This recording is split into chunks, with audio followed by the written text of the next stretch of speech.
I regret everything I did. Now all I can see are those images. I can't get them out of my head. Everywhere I go, they are listening to me, watching me. Please learn from my story, or you may end up like I did. I am a horror movie junkie. I watched every scary movie known to man. I also stay up to date on scary animations on YouTube. Nothing really scares me anymore these days. Every horror movie is predictable, and nothing is unique anymore. One day after a long day at work, I came home and laid in bed. My girlfriend Sarah called me. We talked for a while, and all of a sudden, she brought up the dark web. I tried this website out that my friend showed me. It is quite scary. I know you are into horror movies, so I thought you'd like it, she told me. I responded, well, I'll give anything a try just to get a good scare. How scary was it for you? It was the scariest thing I've seen in my life. It wasn't even the website that was the scary part. When I closed my computer, I swear I still saw those things in real life, she replied.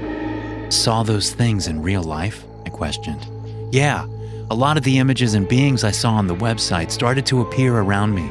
Luckily, after about 10 to 15 minutes, it all stopped. It was the craziest and scariest experience of my life, she replied. She gave me the link to the site. It was called jumpscare.onion. I wasn't familiar at all with the dark web, so I needed to watch a tutorial on how even to access it. After the tutorial, I typed in the website on the Tor browser. The site loaded. Unsurprisingly, the top of the page said, Jump Scare. The website logo was a creepy-looking spider. I wasn't at all impressed. The whole website felt lame and cheesy. I was about to click away when a chat response popped up. It almost seemed to read my mind. About to click away so soon? I responded, why yes, your website is underwhelming and isn't all that scary. We haven't even started your session yet, Brandon. What do you mean by session? I asked. The intro session, Brandon. We display scary images on the screen and can instantly gauge your reaction. Based on your response to the images, we can personally tailor the images to fit your life. These images will be personalized and will be sure to give you the scare you desire. I thought back to what my girlfriend said about the images following her around after she was done with the session. How do you even gauge my expression if I am not in front of you? I asked. Well, just look at your computer screen. Your camera is on, and we can see your face. Based on your facial expressions, our software can gain a lot of insights on what scares you and what doesn't, he replied. I glanced at my computer screen. Sure enough, on the top of my screen there was a blinking red light showing that I was being recorded. I felt a little uncomfortable at this point, but I decided to continue. This was the worst mistake of my life. Okay, but first, if you don't mind me asking, what is your name? My name is Adam, he replied. All right, Adam, I am ready to move forward to the intro session, but I have to warn you, I have built up quite the tolerance for scary things. There are not many things that scare me these days, I said. Don't you worry, Brandon. I'm sure we will discover various things in our session that will eventually scare you, especially in real life, he said. I don't know why he kept bringing up real life. Our session was all on the computer. That seemed a bit odd to me. Whatever you say, Adam, I'm ready to go. Adam typed back. I'm going to display an image across the screen. Let me know exactly how you feel when looking at it. Be as detailed as possible. Adam posted an image in the chat. The image showed a bunch of shadowy figures floating in the sky. You couldn't make out any of their facial features. It was definitely a creepy image, but nothing that scary. I responded to Adam. Well, the image is definitely creepy, but not really that scary. How did you feel when you first saw it? He asked. A little uneasy, but that quickly went away when I realized it was just an image and not a video, I replied. Our system is getting a lot of great information from your reactions. Try to imagine opening the front door to your house and looking outside. How would you feel if you saw the same floating beings? Adam asked. Well, I would have to admit that would be pretty scary and creepy, I said. Great. Moving on then. Here is the next image. The next image, I will admit, was scary. It was a creepy, bloated up face of a woman. She was smiling from ear to ear. Okay, Adam, that is definitely scary. You got me there. The image definitely generated some anxiety in myself, I said back. He responded, Now tell me exactly how would you feel if you went to use the bathroom and your reflection was that woman?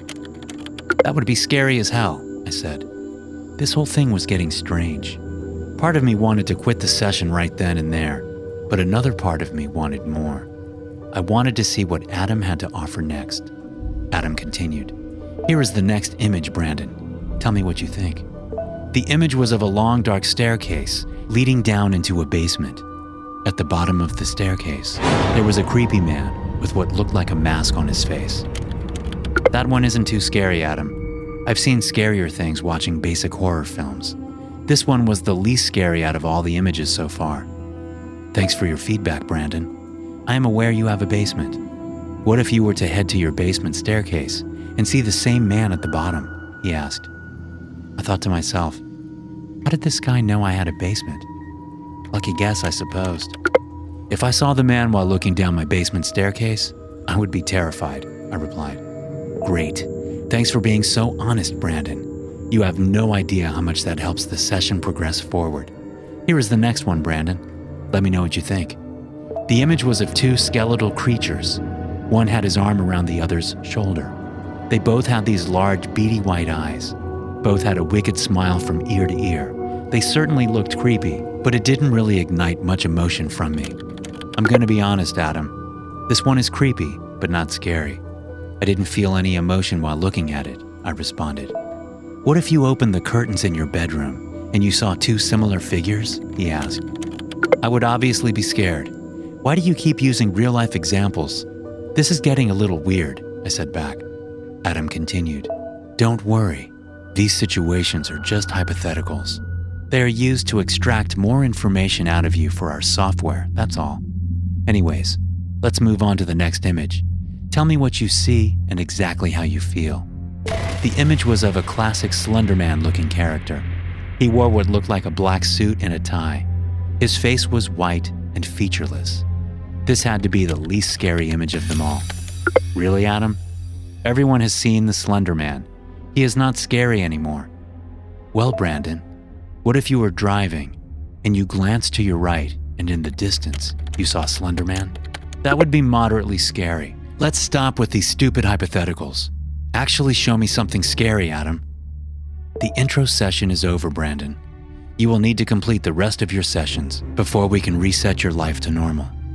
Have a good day, and don't get too scared. I sat there frozen, staring at my computer screen, wondering what the hell had just happened. I thought to myself, what did he mean by resetting my life back to normal? The session wasn't really creepy, but I had gotten a really eerie vibe from Adam. This whole thing didn't sit right with me. I just wanted to get some fresh air at this point and get out of the house. I opened my front door. My jaw dropped.